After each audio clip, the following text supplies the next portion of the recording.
Welcome to Mysterious Goings On. We're going to get right to the show after these messages.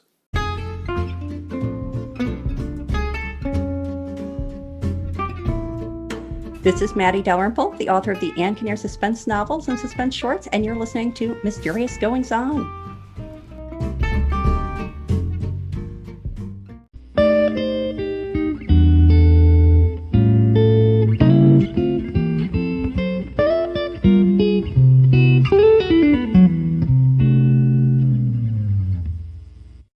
You know, it's my favorite time of the year, and if you're any kind of a regular listener to Mysterious Goings On, you know that I adore fall, but I particularly adore the spooky season, the Halloween season.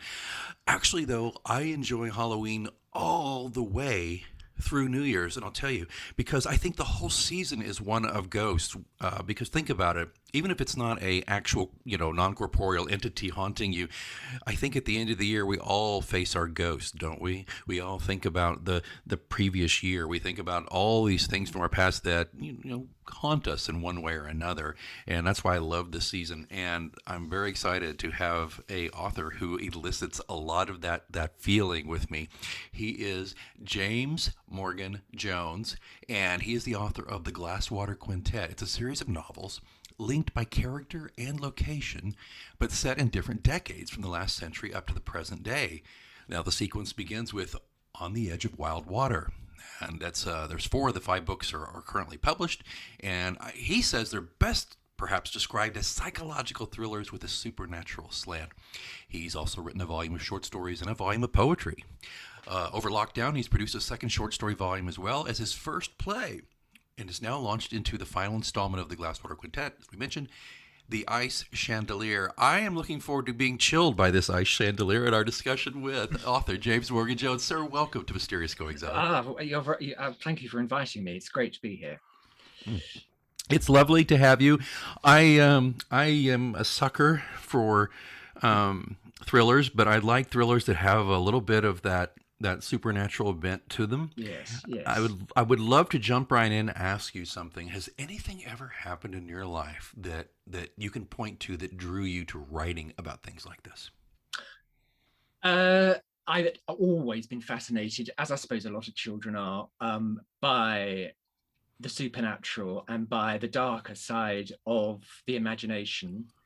I was a shocker as a child. I remember being babysat by my grandmother, and she had been given strict instructions not to let me watch Psycho, which was showing on television that night. Luckily for me, she fell asleep. So I watched Psycho pretty well on my own at 10. And that had another film that impressed me inordinately, and in fact I watched it again quite recently, and it's lost none of its power. It's an adaptation from about 1960, about the same time as Psycho, actually, of The Turn of the Screw by Henry James. Henry James, yes. But it's actually called The Innocence, with Deborah Carr in the lead role, and it's the most wonderful adaptation of the story. And even as a child, it's immensly chilling. And what I loved most about it was that ambivalence about it. The psychology of the governess as the central figure. Kate was translated beautifully into the film, and you're never sure whether the spectres that she sees are actually there, whether the children are possessed by them, or whether it's the product of her neurosis. And that always fascinated me, even as a child. I don't know why. Rather than the usual sort of comic strip, ghosts and that kind of thing, that didn't really interest me. It was the psychological haunting of the mind, I think, that gripped me so much. Well, and funny enough, the Bly House from Turn of the Screw, I mean, it's basically the cautionary tale of don't be a babysitter in a horror story. Yes. Oh yes, but it's the classiest in that genre, I think, that's ever been written. So there you go. That started it, really. Have I ever had? I suppose what you meant was, had I ever had any supernatural experiences? Actually, I had one which was strange not that long ago when I was researching for the Glasswater Quintet. I went on a Sunday to a local in West Wales. I live in West Wales, and so some of the churches, it's very rural, and some of the churches are very old and very tiny. And I went there on a Sunday in May partly because the bluebells were in bloom in the graveyard below, and it was so beautiful. And as I approached the church, and these are so small that there aren't regular services because the congregations aren't big enough. So that very often there isn't actually anything happening on a Sunday. And I approached the church from where you could, the door of which you can see the bluebell wood. And so, and I heard this faint singing inside, and I thought, oh, they're the congregation, there's a service in progress, and had this ridiculous thought that I didn't want them to see me lurking about outside. But they then realised that the windows were too high, so that didn't bother me. Anyway, I stood there looking at the bluebells, and in the end decided I ought to go before they started filing out. And as I walked away, I thought, this is really strange because it's so rural. People drive to the church. There were no cars whatsoever. And when I got back, I was so bothered by this.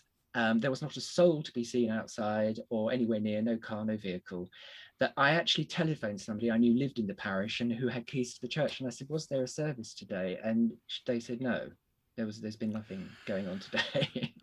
And there was this judge, very, very formal, singing going on inside. And she said, could it have been just somebody, I don't know, practicing or something? I said, no, it was a congregation. So this was very strange because it was while I was researching the Glasswater Quintet, and particularly On the Edge of Wide Water, which does feature sections which takes us back to the 19th century in this area. So it was a very curious incident. I can't say that it was definitely supernatural, but it was strange.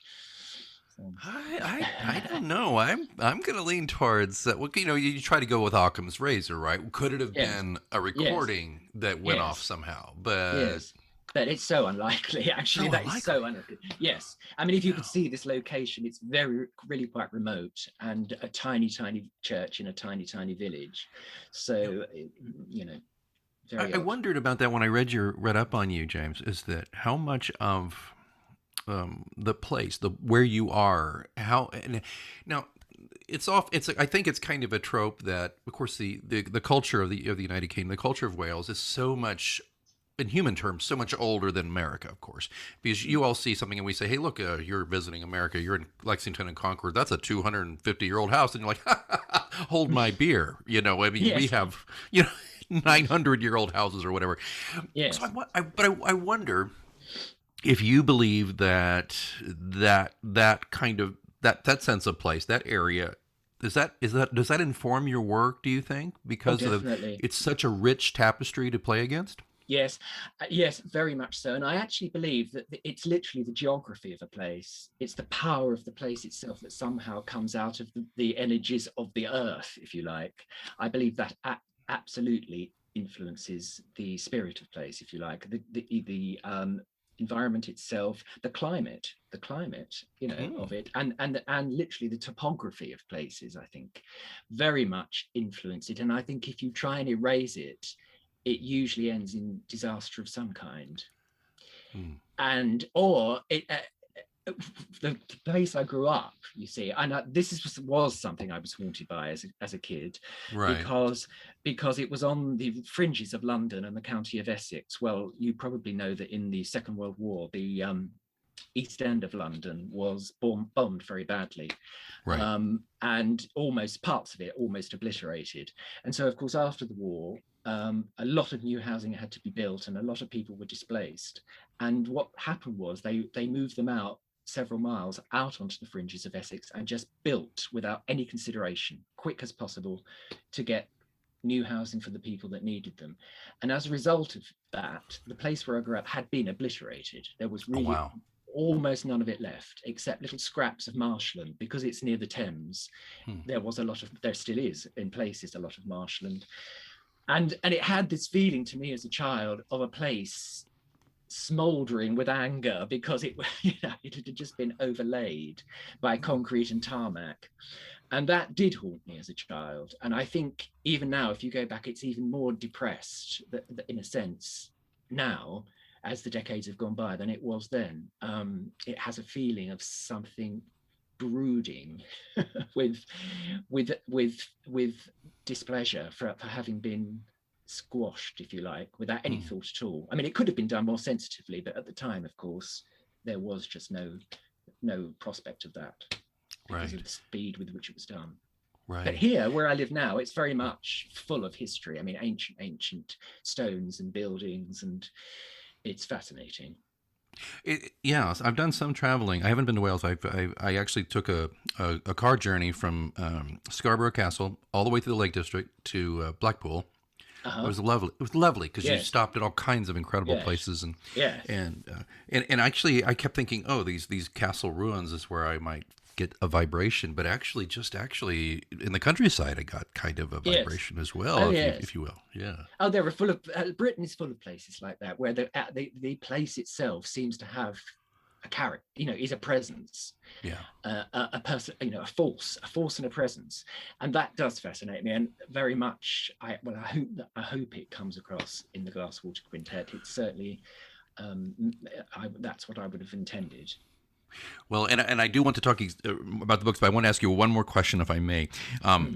Straight up, so maybe you've already answered it, but do you believe in ghosts then, James? I do believe that people can be influenced by the energies of people that have passed, yes. Now, how that may manifest itself is another matter altogether. Right. I have certainly met people who I have spoken to mediums.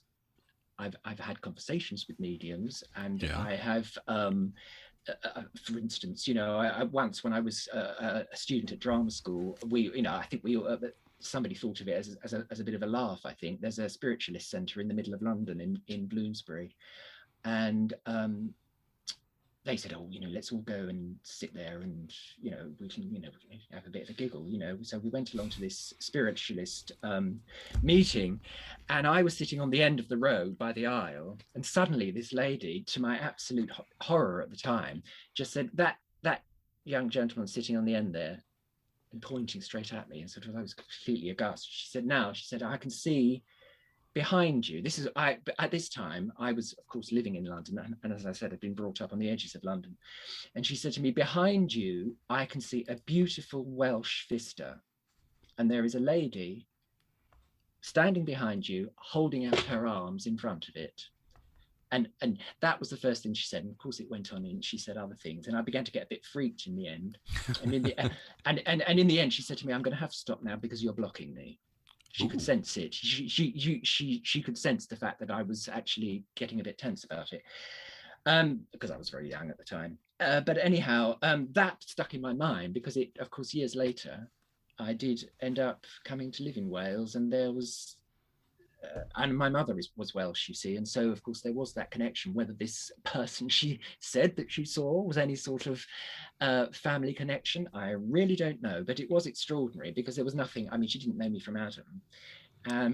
So those people clearly can see. Well, now, whether they are actually literally seeing somebody standing behind you, or whether the image presents itself in their mind, which I suspect is nearer the truth, but where that image comes from, how it is conveyed from some supernatural dimension, how that's conveyed through the mind of the medium so that it can then be related, I have no idea. But I've spoken to people, of course, whenever you see mediums portrayed certainly on film and television, they're nearly always made out to be either ludicrous or crooks. Yeah. And of course there are charlatans. Absolutely. There's no point in trying to pretend there aren't. Of course there are. But the people that I have met are not people who ever charge for it. They're just ordinary people who do it if people ask. Yeah. Well, and I think that's part of the key too, is that I adhere to a lot of Penn Jillette says often that he has an intense dislike and hatred for people who charge you money to allegedly talk to your Yes. loved ones, and he's done a Yes. lot like Houdini did back in the day. He's busted a lot of these. Of course, the Amazing Randy did the same. He's busted a lot of these people who clearly they used microphones to listen outside the lobby, and then Yes. people come in, and then they ask all these very leading, cold reading type questions. But what you're saying, see, that's the thing, because I'm very rational, yet I have this streak in me that is the door is open for me, which is Yes. interesting because you talk about the door between the natural and the spiritual world here. So, but Yes. my point being, I think it would be a shame to be so rational as to believe that there's nothing special otherwise. Yes, I think we'll all die of rationality if we're not very careful. Actually, I think at the end of it, it's going to be a big black hole. I think. I mean, science, of course, is wonderful and achieves wonderful things. I mean, as we've all experienced recently with these amazingly quickly produced vaccines and so on. Amen.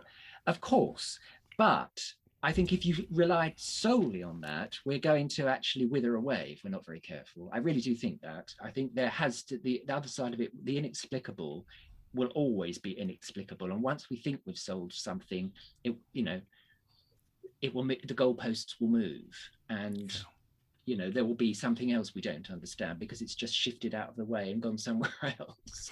But I think that'll always trip us up. I think I love that, by the way. Yeah, death by rationality. But I think that for me, because I'm as we all are all, I think we're all, well, maybe not all, maybe actually no. I know not all humans are questing these things. I know not all humans think about these things, but I'm just thinking about as I get into my past my middle age that what's next and what will it be like. And then when I think about how we spoke to it, that's kind of where I was going with my earlier questions is, yes, okay, if we are seeing some kind of thing or is it just kind of a imprinted recording of energy from a past life, perhaps? I really don't know if I believe in the ghost who is just thinking and really coming at you and trying to scare you necessarily. I just wonder if these aren't echoes or energy like that. Oh yes, I can't imagine a ghost wanting to scare people. I think they may want to convey something. If there were, I mean, some people will talk about trapped spirit and that sort of thing. I've heard that referred to, and of course that is a feature of the first book in the series. But I can't imagine what on earth. I think they've got better things to do than worry about scaring us. I mean, honestly, why would they? I mean, they've been through an awful lot. They've been into this world and out of it again. Why would they worry about whether they scare us or not? They would have something to impart, of some kind. Right. And and sometimes I think there are certain people who, for whatever reason, become either by a genetic disposition towards being very open to it, or become open to it often through some kind of psychic disturbance. I mean, this is why it's very commonly associated with adolescence, the disturbance of adolescence. People often become very particularly sensitive to these kinds of things, but also people who are suffering. This is where it becomes tricky, because if you're talking about somebody who may be suffering a degree of mental illness, for instance, well then, is this just psychotic? And there you get into a very difficult area, of course. Is it just an hallucination? But on the other hand, I do think people do become more sensitive when their defenses are down, for whatever reason. Well, as you say, in extremis, the future will feed on the past as we get into On the Edge of Wild Water. Let's talk about these stories. Okay. I'm fascinated by how you're drawing upon these things. So let us in a little bit, if you don't mind. Of course, I know you won't spoil anything, but let us in a little bit. What should readers start to see when they open the pages here? I think I would hope that they would be drawn in by atmosphere and a sense of urgency. Yeah. Although it's not what you would normally be described as a fast-paced book now, in as much as it's not wham bam on every single page. Right. Nonetheless, I think there is a sense of urgency in the way that the story is told, which I would hope would draw people in. So although it's a bit of a slow burn, it becomes quite a compelling slow burn. That's what I would hope. I think so. And these books, readers good, right around 300 pages. So it's a good. It may not be, as he says, a roller coaster thrill ride every second, No, but it's atmospheric. It's moody. It's got all that stuff. You really do paint the picture so well. But it's also not one of those books that seems to go on interminably because no, no, there's some authors need to understand that 500 pages is a lot of investment for people, whereas no, 300 isn't. no. And sometimes they go on quite inordinately. I mean, somebody once wrote a book about moles after the success of Watership Down, and it went on for about 600 pages. Now, who needs to read 600 pages about moles? But anyhow, no, I do. Moles. Yes, quite. I would also say that my books are quite emotional and quite dramatic, and they usually have a dramatic denouement, which I hope is a little bit worth working towards. And yeah, that's what I would say. They do have a sense of drama and a strong emotional dimension to them. Yeah, and as I say, they're part allegory, part naturalistic drama, Yes. but they also feature a strong, as we discussed, strong element of psychological mystery. Yes. But you anchor it, though, in the real world with Yes. characters people can identify with, right? Absolutely, yes, absolutely. That's very important to me. I'm not interested in. I've never even thought about creating some sort of fantasy world, which isn't an alternative universe or anything like that. I'm very much interested in as I say, these other dimensions in the world that we live in. That really interests me. Go ahead. Yeah, sorry. No, that's it. You go. I would love to talk to you just briefly, if you would. And I know that you do a lot of interviews, and it may be a tedious question. Maybe this will be my only tedious question. Okay. As you may or may not know, this show, we have many, many readers, of course, who listen, but we also have writers. We have people who are various stops along their writing journey, whether they're brand new or they've written several. We've got a lot of mid-listers and who listen. I'd love to know, okay, here we go. It's tedious. I'm asking anyway. I'd love to know your process. I'd love to know, do you write quickly? How do you write? Is there a certain time? I'd love to just have a window into your world. Right. It's not tedious at all. I wish I could be more definite about it. One thing I can say is I have a very vague idea about the track of a novel before I start it. I roughly know who the characters are going to be, what are the various, what is obviously the main thrust of the plot, plus any perhaps subplots that go with it. And I usually have a very clear idea about the dramatic climactic denouement. But how I then get to that point is usually a complete mystery. I actually start writing it and see what happens. And so it's not very fast because so far I've always had other things to do during the day. One of the things I've always tried to stick to is what is for me a realistic word count in a day, which is about 500 words, which is not a lot, but if you stick to that every day, it will very soon mount up into something considerable. But you have to be very disciplined about that. I don't write because I'm a terror. I know that many writing manuals will say, don't go over what you've written, it will hold you back, just keep going. And I actually think that's probably on the whole quite good advice, but I'm afraid I can't follow it. I obsessively go back constantly and edit what I've written and rewrite it and try to get it better. And certainly sometimes if you're trying to reflect somebody's state of mind or a particularly difficult emotional moment, then you have to be, it's actually quite difficult to put into words. And so you have to be very careful about the words that you choose to try and convey as clearly and as interestingly as possible. So there are sometimes, in all the books that I've written, there are usually, half a dozen places that I've literally gone back to and back to and back to and back to till I'm absolutely sick to death of them. And eventually it comes out right. So I don't have a formula. I don't have a template, which might be disappointing for people who might want to know how to go about writing a novel. But I honestly think in truth that you can't really tell anyone how to do it. You can offer tips,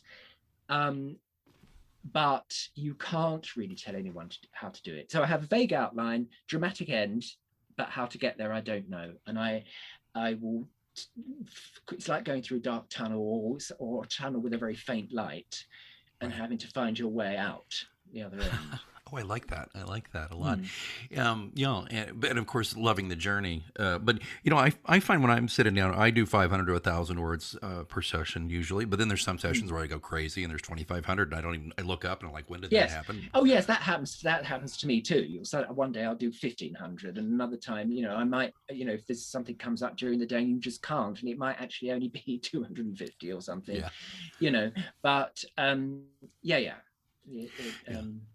I often look at those days though when I don't get to the writing as the days I miss the gym. I castigate myself for not going to the gym or for not writing certain days. But sometimes life is what happens to you while you're busy making other plans, as John Lennon famously said. But so I was going to ask you though, so you kind of talk about. Do you think that's a phenomenon of? I assume you write on a computer then. Oh, yes, I do. Is that a phenomenon of the modern age, though, that we writers, it used to be, my grandfather who wrote for 50 years, he's now gone, he banged it out on an old Smith Corona, yes, I know. and maybe a notepad, but he didn't touch it again until he went to the next pass at the entire finished work. Whereas for me, James, I don't know about you, but for me, I'll sit down and reread what I did yesterday to remember what I was doing, because I always like to leave it at a spot where I can easily jump back in. Yeah.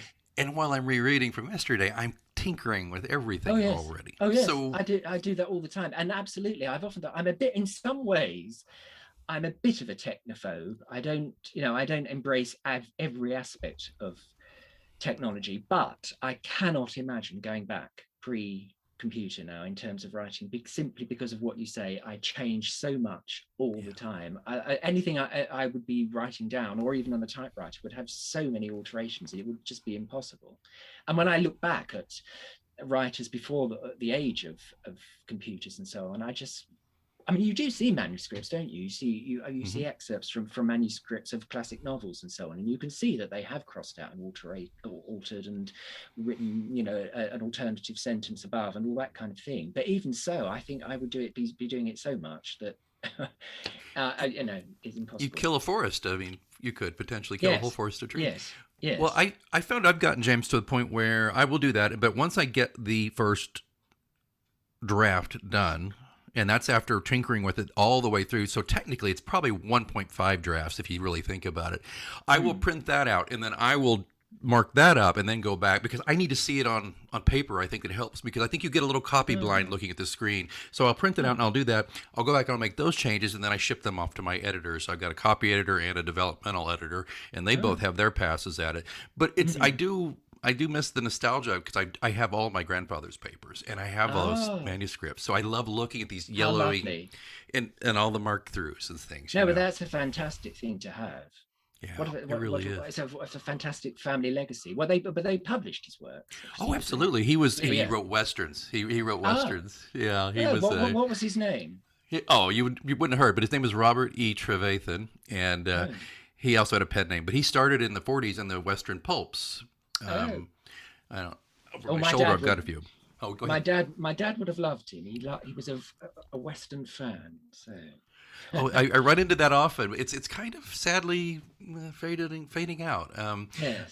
And listeners, forgive me a minute. You can go have a quick cup of coffee while I tell James this. Go refill your coffee, but because most listeners who have heard the show know this, but I discovered when I was moving house a few years ago a manuscript that he'd given me years ago to look at. And I used to run a small town newspaper, and so I was serializing it chapter by chapter in our weekly newspaper. And people loved it. I was in Oklahoma. I don't know if you know much about the United States, but that's a very cowboy-specific type place. Well, I found it, and I realized this is grand. I have this manuscript that never got published. It was like one of the last he did, and his agent didn't think it was going anywhere or whatever. Well, the first chapter or two were missing. Lost in the sands of time somehow. So I wrote those chapters, and then I went back and was his editor, and then I just on my own published it through Amazon. And I can finally say that I've written a book with my beloved grandfather. But it's interesting. Just I say that too because about the state of the Western in the market is. Just sales are just pretty anemic for Westerns in general. It's not just because nobody's heard of me. I've just looked into the market. It's pretty weak, which is sad. But the one market that is not faded out is your market. I wonder, do you do any, or did you prior to lockdown? Did you do any appearances, any readings? Did you engage with your fans a little bit? I've done as many readings as I could. Of course, there were always launches in those days when you had physical launches, and I usually had very generous people who would help me stage those. And I did one launch in London as well, because I've still got some contacts there, which is nice. And a friend of mine ran an arts club, mainly for actors, but I was able to do a launch there. So I absolutely, and I enjoy it. I mean, because I started off as an actor, so I enjoy doing that.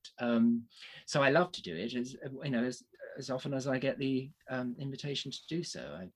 I do love it. Yes.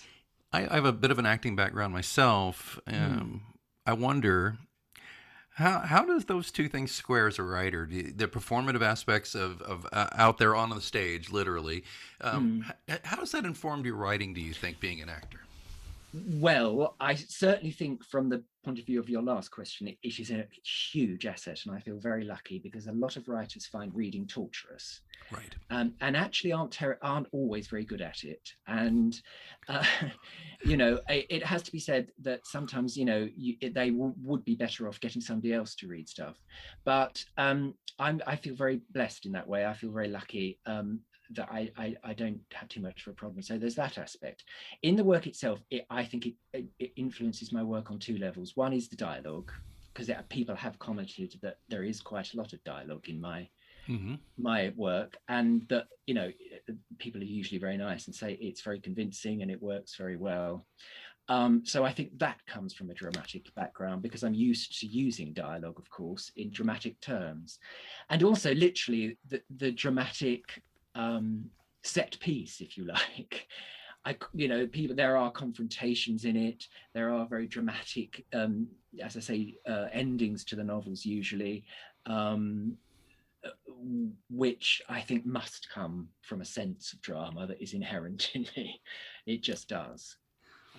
I agree, and I frankly, as a writer who features a lot of dialogue, I wonder if that's part of the deal, because I think it's two things, by the way, for me at least, speaking for myself about that. One, I was an actor, yes, but two, I'm very influenced by film and television, Yes. and I mean that's how you tell stories is Yes. the dialogue, right? So I do love that about your work too.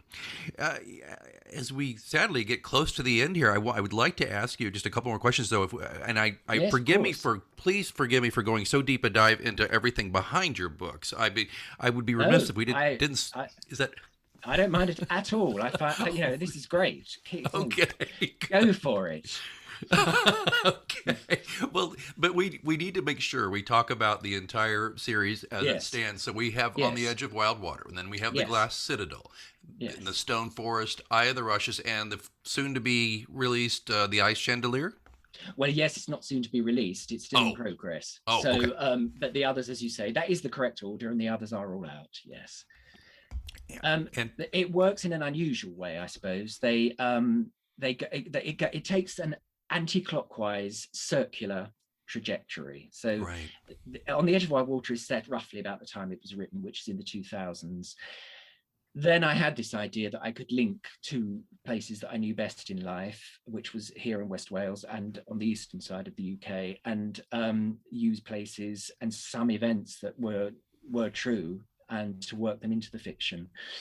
But I thought it would be really interesting to go back in time and then forward again. So this Glass Citadel, which, as you say, is the second one, takes place in the 1970s, and the character of the father On the Edge of Wild Water is then a teenager in the Glass Citadel.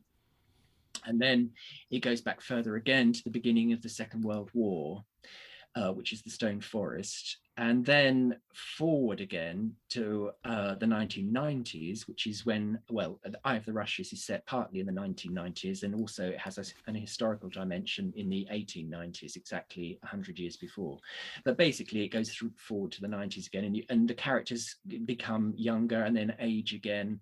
And I find that an interesting process. I think this whole circular aspect of life, I think as you get older, you begin to recognize that a bit more. And the Ice Chandelier will take place a few years after the events of the first novel. So you come back full circle and a little bit more. So. this reminds me so much of a previous guest, Canadian author Jason McIntyre, who wrote something called the Dovetail Cove series. It's 10 books, but he does that. He says you can start anywhere you want in these. Now Yes. that may, I don't know if that's the case with your series. He tells people you don't have to go to book one and go all the way to the last book. No. And I've read, okay, and I asked him though this, and I'm going to ask you the same question, James, if I may. Isn't it fun as a writer though? Because I assume, now I haven't, of course, I haven't read the whole series, but I assume since you're jumping through time like you're in a some kind of a TARDIS here, that you Yes. can kind of do you find yourself kind of putting Easter eggy things in certain books that kind of call back more to the other? Yes, I love doing that, and so often they're not particularly significant. It's just a very nice thing to do. In The Stone Forest, the main character is a girl, actually very young, only about 13, who features as the principal character in The Stone Forest. And she seems to be quite a popular character from the feedback I've got. And then the following book, which, as I say, is in the 1990s, she is referred to in the book, but doesn't, you think she's not going to appear, and then right at the end, in the last chapter, she makes an appearance, obviously as a much older woman. And somebody who read that said, I just was so moved by that. I almost cried when she appeared, because I won't give it away, but she has a reunion with somebody she hadn't seen for 50 years, So it's I love doing that sort of thing. It isn't particularly relevant to the plot of the Right. book, but But yeah. That's But it. the fans love it. I've got my Yes. series. I'm on book 8, but I do some frequent callbacks, or I bring in a character that had just maybe a 2-page little minute in one book. 4 books later, I bring this person back, and they're Yes. like, "Oh my Yes. gosh, I remember Yes. him." Yes. There's something they call it fan service in the movies, where you're kind of, Oh. but I think they say fan service in a kind of a condescending way, and that's not at Yes. all what we're doing here, is it? No, I haven't. I can honestly say that is not a term I've ever heard before, and I've never thought about it. It just pleased me to do it. It seemed to me a nice thing, and I think if I were reading something and if I had got into it, I would think, oh, how lovely. How lovely. There she is, and so that's it. I honestly never thought about it as being in any way playing up to anything. It seemed to me like a good thing to do. That's all. Well, I think it's lovely. Again, just one more thing. As if you get this series completed, do you have something on the horizon past this that you can share, or not? Yeah, well, there's something that's been cooking for literally decades, actually, with me. And I'll just tell you very briefly. Years and years ago, in a place where I used to live, there was a street market on one day, and I was wandering round, and there was a bric-a-brac stall. And on this bric-a-brac stall, I saw an old Edwardian autograph book of the kind that innumerable young ladies used to have in those days, where they kept pressed flowers in them, and people wrote lovely bits of verse, that they knew off by heart in those days, really classic verse, all beautifully written, of course. And it was one of those, and that sort of thing fascinates me. Again, it's a sort of relic of the past. It's like a living voice. Anyhow, I bought this just because I liked it, and took it home. And it wasn't until a while later that when I was going through it, when I discovered about 3 pages, that's all, in pencil, written by the person whose book it was, from inside a mental institution. And Wow. yes, and from this and this is another thing where I could embrace technology, with the help of technology, and a friend of mine who's very into genealogy. She's been immensely helpful, invaluable, actually. We have discovered a huge amount about this woman and her family from this. From the sparse details that appear in this, I now know a lot about this woman and her background, and it makes a fascinating story.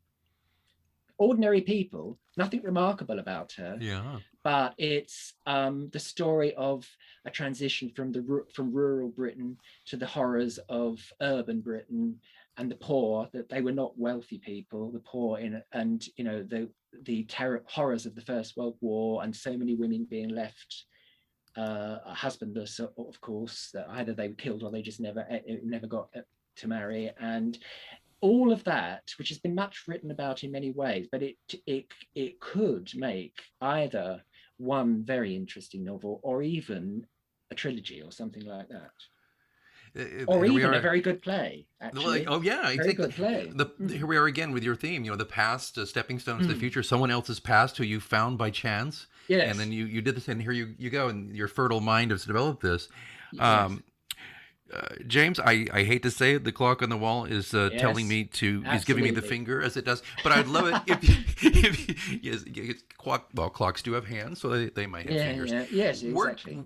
It's Wordcatcher Publishing is your publisher, where you can get all these titles can be ordered directly from them, or they can be, but your best the Kindle versions are obviously available on Amazon and almost any platform from whatever your preferred device is.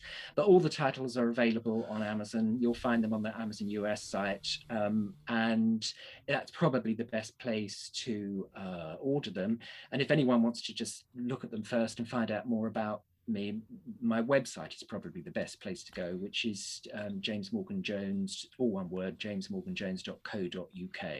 There you will find information about me and all the books as well. And folks, don't be furiously scribbling while you're driving, or get off the treadmill at home, or whatever you're doing, because all you have to do is go to mgopod.com for the show notes, find the link. You'll find this episode, and you'll find all those links where you can find them. And James Morgan Jones, author of the Glasswater Quintet, Supernatural and Mystery, The Past is the Door, It Opens Both Ways. And I would really recommend, folks, that you check out this gentleman's work. It is a delight. James Morgan Jones, thanks for joining us here on Mysterious Goings On. You are very welcome. I've had a great time. Thank you for asking me.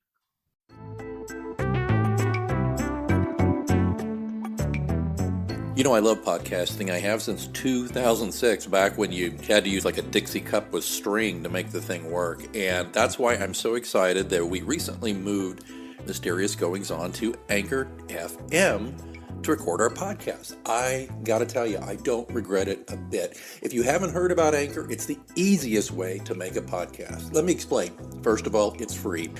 There's creation tools that allow you to record and edit your podcast right from your phone or computer. Anchor will distribute your podcast for you so it can be heard on Spotify, Apple Podcasts, and many more. And you can make money from your podcast with no minimum listenership. It's everything you need to make a podcast all in one place. I'm not going to lie to you, when I first heard about Anchor, I was a little dubious because I've been doing it the hard way for so long. But I got to tell you, it's very easy. Use a Stripe account. Get sponsors. You're not paying monthly hosting fees. The sound quality is great. The distribution is phenomenal. Friends, download the free Anchor app today if you want to start your own podcast, or go to anchor.fm to get started. Remember, you heard it here first on Mysterious Goings On.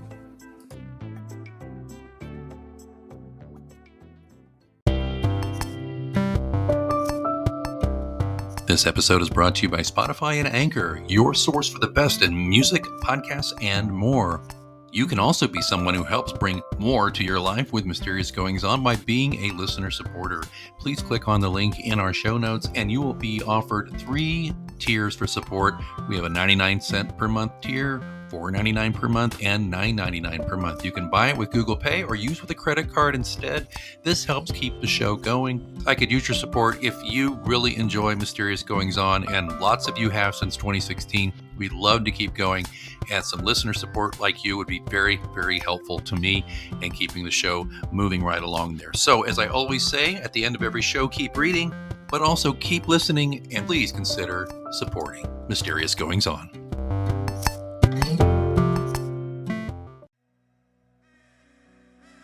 Thanks so much for listening to Mysterious Goings On. Don't forget, we have a complete archive of all of our interviews, monologues, updates, live readings, dead readings. All of that stuff is available at mgopod.com. And of course, don't forget to subscribe to us so you never miss an episode. We're on Apple Podcasts, Spotify, all the usual suspects. Please join us there. Again, don't forget, mgopod.com also has links where to find me on social media and how to get in touch in case you want to be a guest here on the show. Well, I think it's time that I move on for this week, but until next time, keep reading.